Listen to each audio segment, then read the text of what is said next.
First of all, thank you, Parasite, Cosmic and Fair, to invite me to be part of this conference. 1990s, it seems so familiar, but when I try to revisit it, and then I find there are still a lot I don't know. Okay. I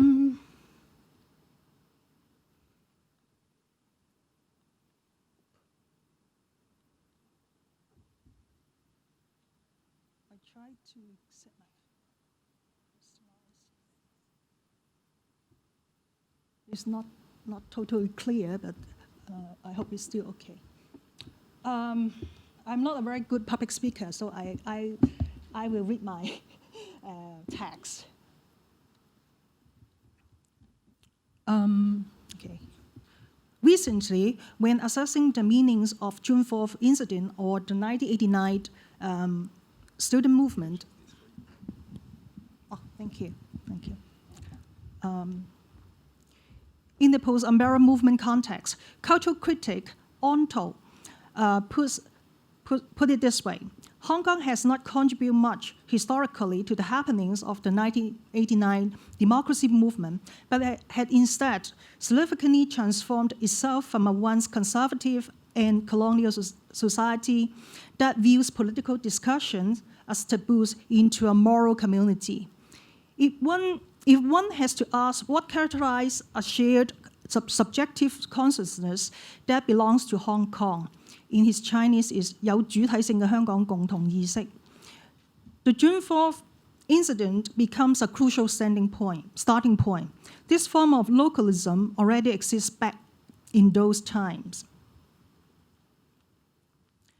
I start this presentation with this quote because, one, it helps to bring back the moment of the turn of the decade. Into the 90s, it is the second half of the transition period, which is from 1984 to 1997, when the historic handover in 1997 was around the corner.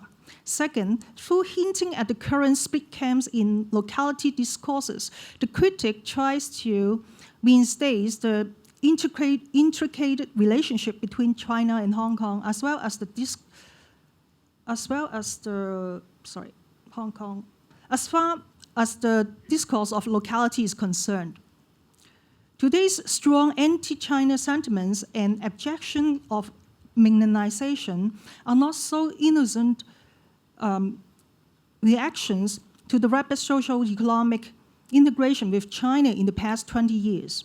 Back in the 90s, rhetorics such as Hong Kongology and northbound imaginaries help us through the anxiety in facing the transfer of the sovereignty.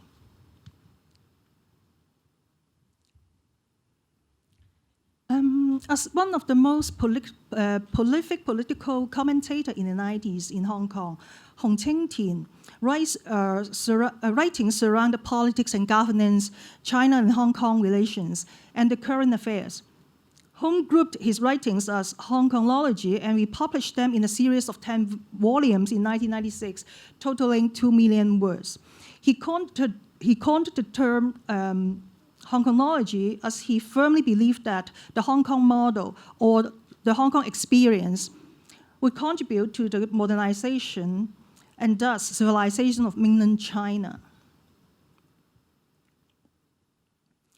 Hong Qingtian saw Hong Kong's century-long of colonial experiences can help setting the orientation of the future development of Chinese nation as a whole. The key rests upon Hong Kong's ideal and balanced progress in individuation, secularization, economic liberation, and managerial system, all of which absent in China's past thousands of years of history. Hence, Hong's story of Hong Kong had become the model or preview to China's own story, and it is also where the value of Hong Kong lies. In other words, Hong Qingtian is trying to discuss and capture the significance of Hong Kong's modernization on China's exploration of modern civil order. As young commentator Deng Jinggin expresses, Hong Kongology tells the big picture and macroscopic story of Hong Kong, in which Crimes for a Good Hong Kong is in fact an attempt to establish a perspective in telling Hong Kong's story, and to use the tale of Good Hong Kong to reconstruct the nation's modernity. He was of thinking fast approaches that, his way of thinking fast approaches that of May 4th modern era.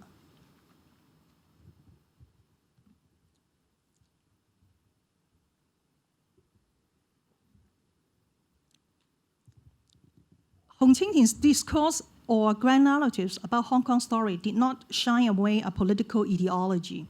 The thesis of northbound imaginary or northbound colonialism, which has been employed by local scholars to theorize the politics of cultural penetration into China, was then a cousin of it. Since the 1980s, Hong Kong local cultural production, most impressively films, has deeply penetrated and dominated the market in Southeast Asia. And then in the 90s, this colonized empire has successfully broken into the mainland Chinese market. Whereas Hong Kong Canton pop music and television series by them are ubiquitous in Cantonese-speaking South China, while Hong Kong-style tabloid magazines culture is actually proliferating its semblance in the mainland newspaper stands. The creative services, such as architecture, interior design, graphic design, advertising, have raced to set up their business outposts in major cities in China. Of course, needless to say, a broader historical scale, Hong Kong's deregulated economy and capitalist lifestyle have been adopted to develop those special economic zones in South China, mostly in Shenzhen, and then resulted in bewildering simulacra effects. In hindsight, the Pluxian discourse of law-bound imagery that Hong Kong people sought to replicate their own colonization by culturally colonizing the world to the north may sound too simple, sometimes naive. But in scholar Lo Wing-sang's view, northbound colonialism served a purpose well. He said, thus, there seems no option for affirming Hong Kong's interest, voice, identity, other than cultural aggrandments based on its past economic achievements. Turning fear into conceived, the psychic economy of its post-colonial politics worked in an extraordinary way. The more widely and deeply China became assimilated into Hong Kong culture and capitalist ways of life, the more public anxiety in Hong Kong about the future could be overcome. As many commentators have already pointed out, Hong Kong's post-colonial conditions had always been in a state of a liminal space. That means situated between the imminent decolonization, that is Peace 97, and renationalization by China. The situation of Hong Kong was far more complex when put those northbound rhetorics, keeping Hong Kong as the colonizer, being a margin but a colonizer, into considerations, as well as the rise of globalism in the 90s.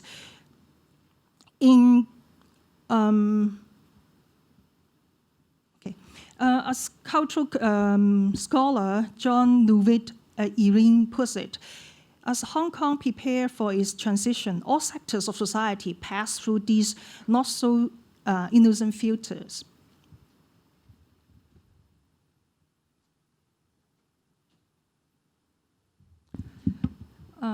With the above in mind, in the second part of this presentation, I will go through some structural changes in Hong Kong art in the 90s.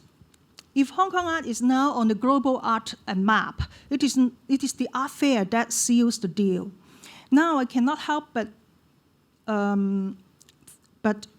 this description pops in my mind. The unique geographic position of Hong Kong as a center of international exchange completes the image of this island as a transit launch for the international business community. Hong Kong is a transparent shadow, a glass showcase. That is by Johnson Chang. Yes, yet by looking at the piquant of the art fair business in Hong Kong, we may not take things for granted.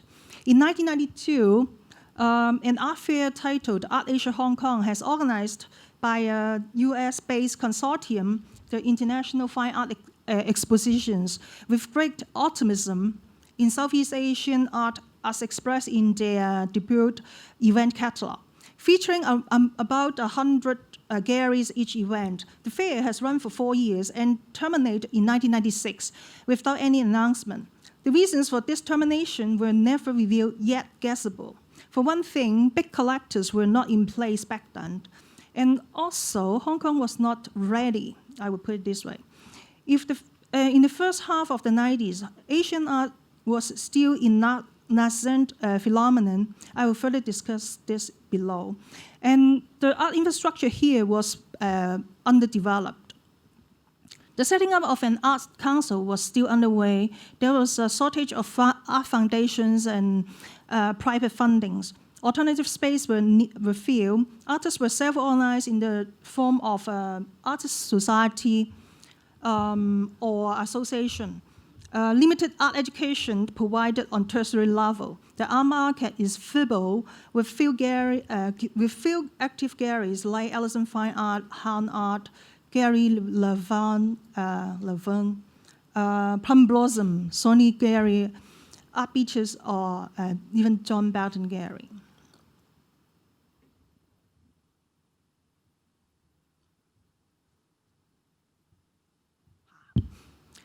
Liang Jiwo, Wong is there. One of the founders of Parasite shed light on the setting up of the art space in Parasite in a small booklet they published after 1 year, summarizing what they have done in Western District. He says, Hong Kong is a very different matter. Though Hong Kong has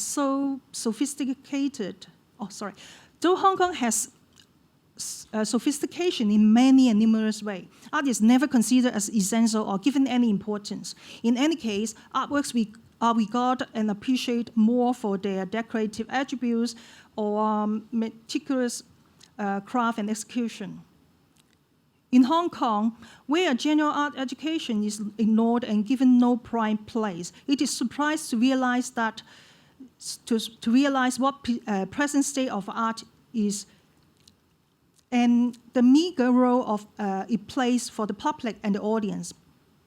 In fact, without the respect of the general public, our museum and art centers, institutions are as marginalized as those labeled as alternative. I think this observation is very interesting. Although they may have greater resources and power, Parasite finds itself in such a position, he says, a paradox.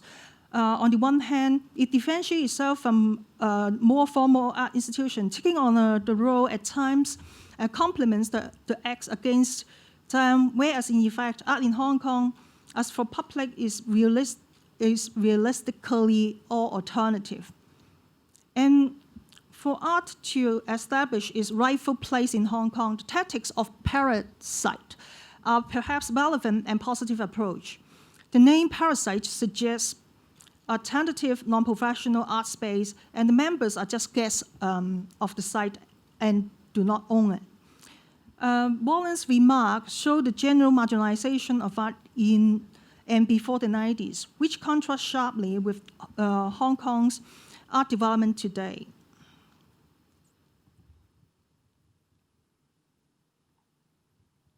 Okay.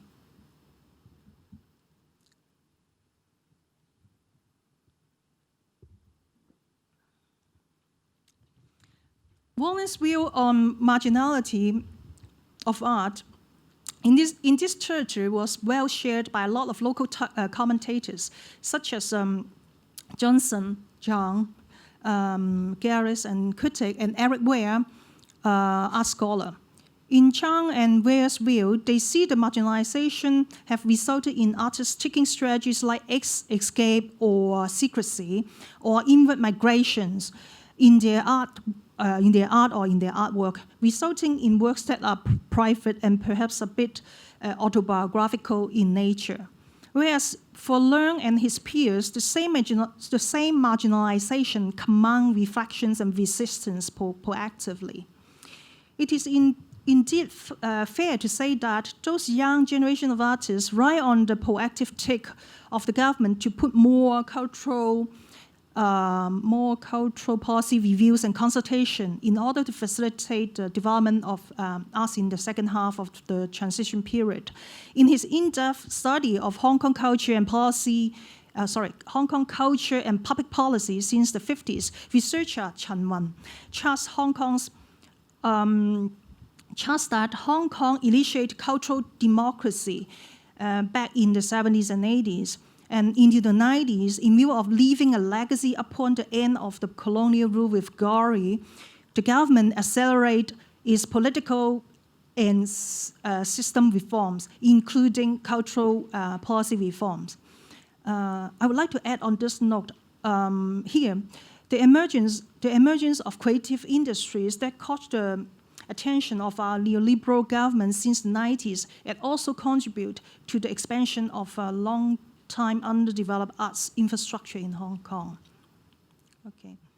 Preceding this acceleration of cultural reforms, in the 90s, on an operation level, the city have had robust support of the performing arts, in particular, the imported forms of drama, dance, and music.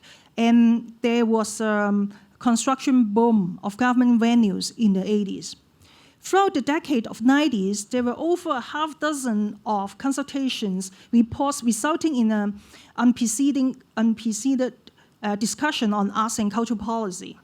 The Pink Paper, 粉紅書, was a nickname given to the 1993 consultation document with its cover pink, obviously, prepared by the government that reviewed its up-to-date art policy. Here, they work on the arts policy, not cultural policy. The Pink Paper was the most significant consultation of that period, for it was the first with a public consultation component. It generated pouring amount of discussion, and it proposed structural changes with far-fetching consequences. Among all the recommendations from the consultation paper, there are two proposals that would have great significance. One, in addition to performing arts, support shall expand to other fields, include literary and visual arts. Second, the establishment of an art council by reorganizing the current council for performing art. In general, the arts community welcomed the consultation paper, but not without criticism for its considerable lackings. Compiled by SUNY icosahedron,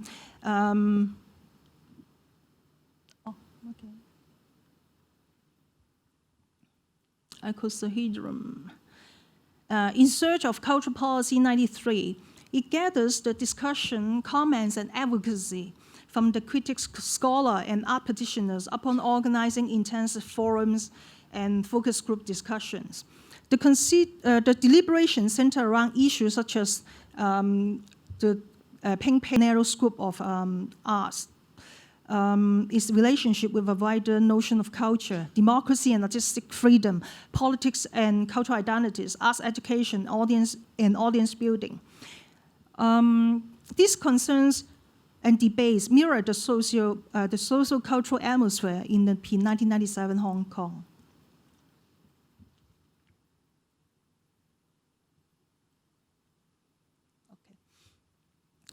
As an statutory body with elected members, the establishment of Hong Kong Arts Development Council in 1993 set a milestone in the Hong Kong art infrastructure development, for it would contribute and has contributed to one, to redistribute the highly concentrated art resources, two, expand the scope of support, three, promote the professionalism in the arts.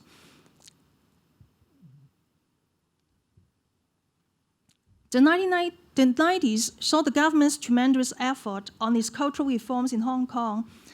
Hong Kong was an affluent yet regressive city. Perhaps it was not that strange as I might initially think to find the building up of a belated betterment of art infrastructure and the practice of institutional critique almost went hand in hand throughout the decade. It is worth to note that when institutional critique has become a buzzword of criticality in the practice in Hong Kong after the millennium, the term was rarely circulated, if not totally obscure by then. Here, actually, I want to show the short after the setting up of the Arts Development Council, there are a lot of alternative space setting up apart from Parasite. And then when they move to the Oil Street, and they become a conglomeration. And then for this period, different from the previous period, is they all self-organized, but it seems in the 90s, they also organized for the community as a whole.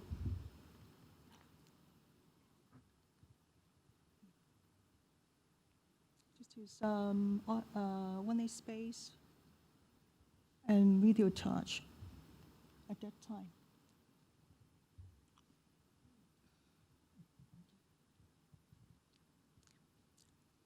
From here, I will talk a bit some projects or some works related to institutional critique. The first one is In Search of Art. Co-conceived with art historian David Clark and Oscar, the exhibition In Search of Art was to address the viewing public and their perception of art. Members of the public nominate objects as art and contribute a short statement to explain their choices. The result exhibitions feature many objects that were largely related to personal memory and fantasy. Another project by Oscar, engaging tradition violation at the Hong Kong Art Museum and Gallery.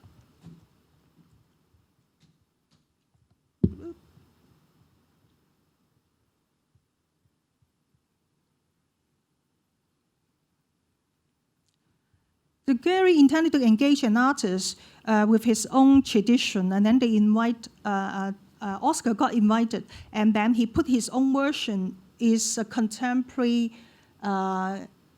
culture that mixed with the antiques in the museum.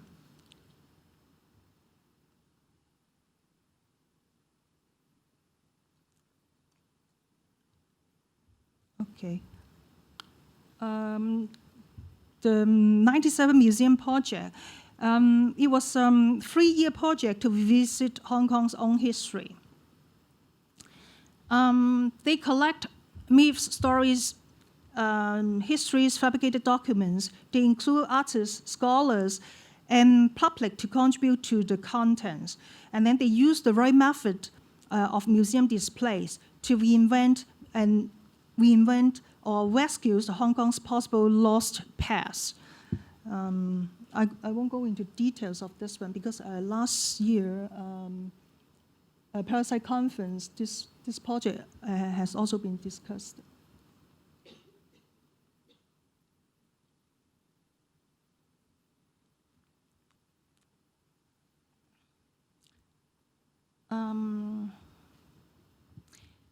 K-theory, active between 93 and 97, and Nuts, 八人入崖, founded in 1993 and called itself an installation group, were the two collectives active in the mid-90s that promotes the experimental thinking and unthinking of installation.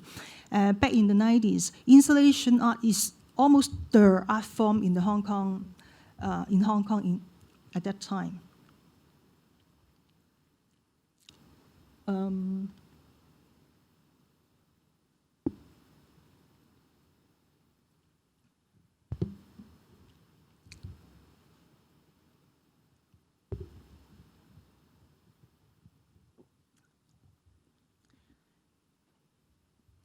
This performance art festival was co-organized by a number of collectives, including K-Theory, NUTS, and the History Research Society. It's a response to the contemporary Hong Kong Art Biennial, which is organized by the Hong Kong Museum of Art. This is an award-based local biennial.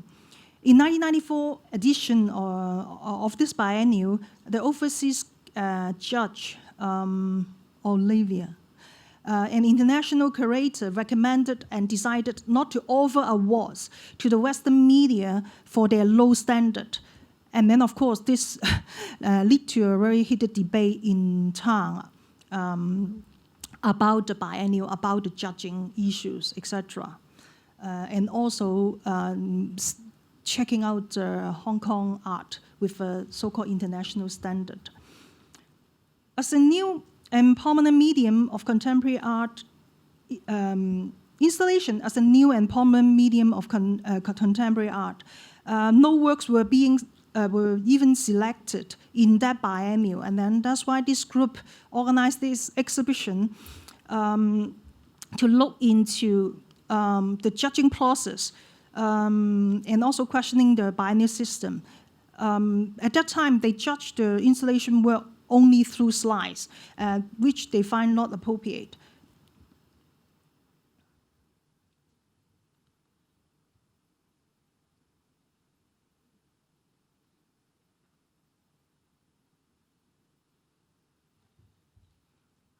A female artist, Lam Gong, known for her installation works, she used comics too to express her views on the problems in the art system.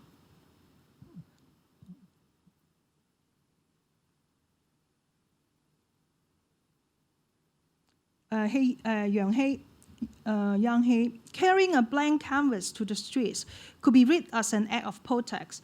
Yang He comment on the lacking of space, including studio space and exhibition space in Hong Kong.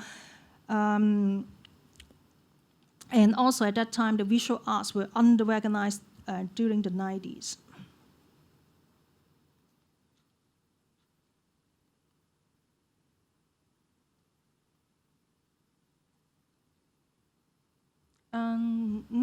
National Museum or Gallery.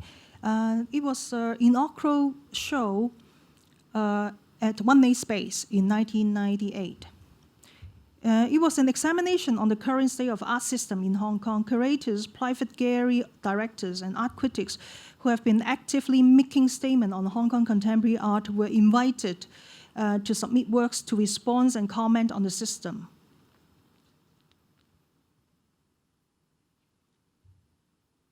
Another project organized by the Heritage Museum. Home Affairs was curated by Siu King Chung and Howard Chan.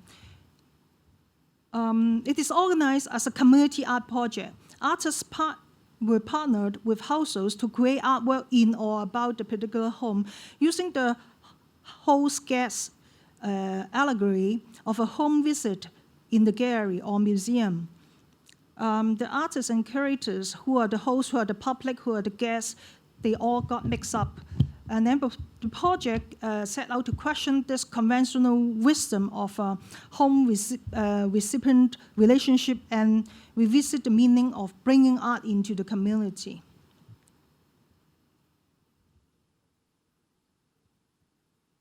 So these are the results.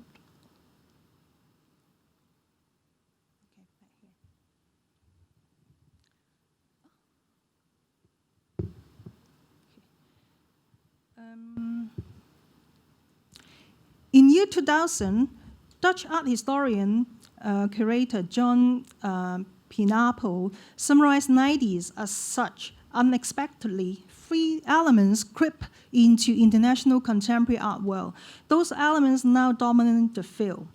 They were globalization, social-political engagement, and video art. I would go to talk a bit about the situation of globalization in Hong Kong, actually in Asia. With the rise of globalization, which sees the high mobility of capital, people, information, and technology, global art has been emerged as a contemporary phenomenon since the 90s. The notion of global art gradually replaces the notion of world art, which connotates a disputed heritage of the colonial past and for its Eurocentric nature and universal claims.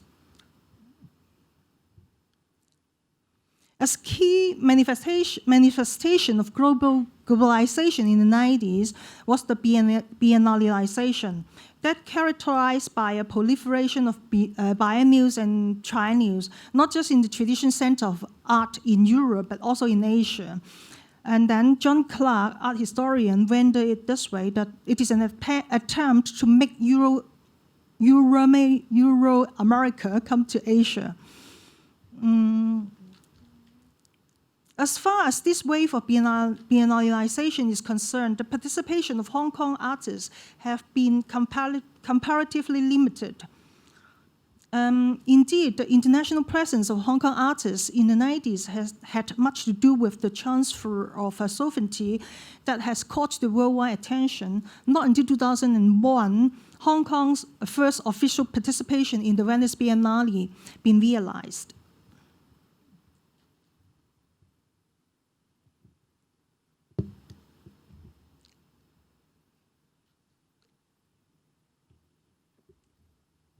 Okay. In his highly critical article titled Asian Art Today, Exploiting the Code, Critique from the Margins, Sri Lankan artist Yongad Veerasinghe reflects on the global dynamics at play in the emergence of the Asian art. He chronicles that Asian art embarked upon a new era in the 80s and 90s. Asian artists began to show signs of an institutionalism, a sign of an anti-institutionalism position within the history of art that challenged the institutionalized autonomy of the discipline at varying degrees and scales. The new work that came into prominence in these years established new ideologies that fueled a different narrative urge, which propounded a counter-tradition to the accepted norms of modernism and the universalizing wishes of modern art. In other words, the Asian anxieties stemming from history of colonial dominance, independence struggles, contemporary dilemmas of ethnic issues, violence, political chaos, cultural confrontations, in face of the global intrusions tend to inform the thematic core of those works. According to him, it was, however, until the 90s that Asian art got picked up as a result of the gaze of the curators from the West. And then he added, it is important to note that the Asian art world has no intra- or inter-regional institutional connections of any significance until the 90s.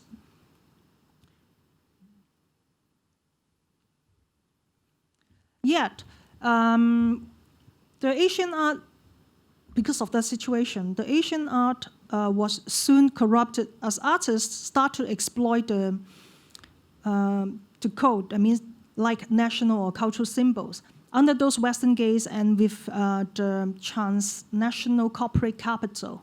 I have to say, Hong Kong artists were comparatively less corrupted in this globalized art game in the 90s. Work from Hong Kong are still grassroots in nature, tame, at least tame on the surface, and microscopic.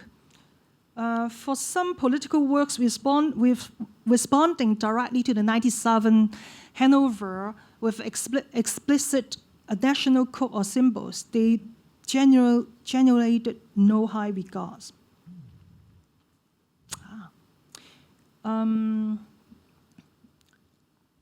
But still, in the discourse surrounding many local and international exhibitions of Hong Kong art, cultural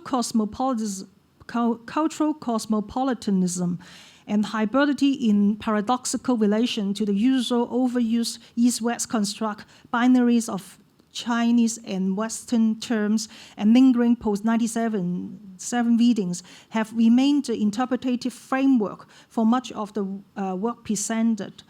As Canadian-based art historian Alice Jim once commented, how the international world perceive Hong Kong art. Perhaps I shall end this presentation with an allegory on. Okay.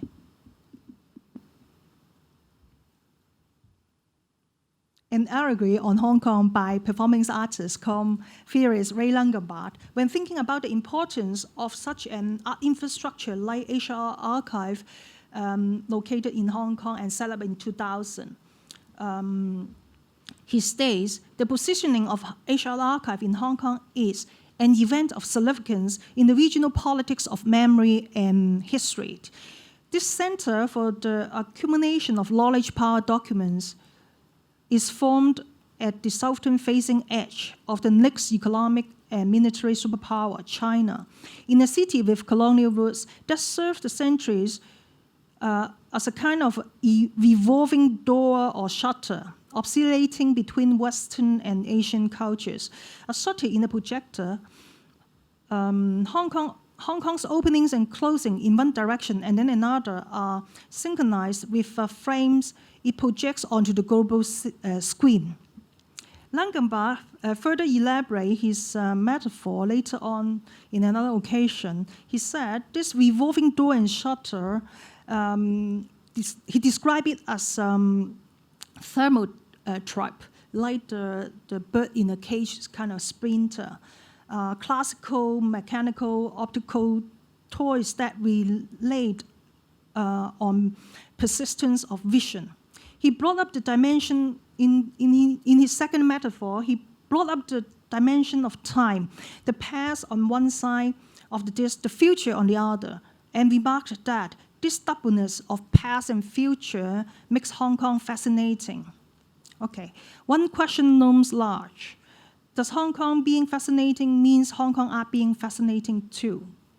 Thank you.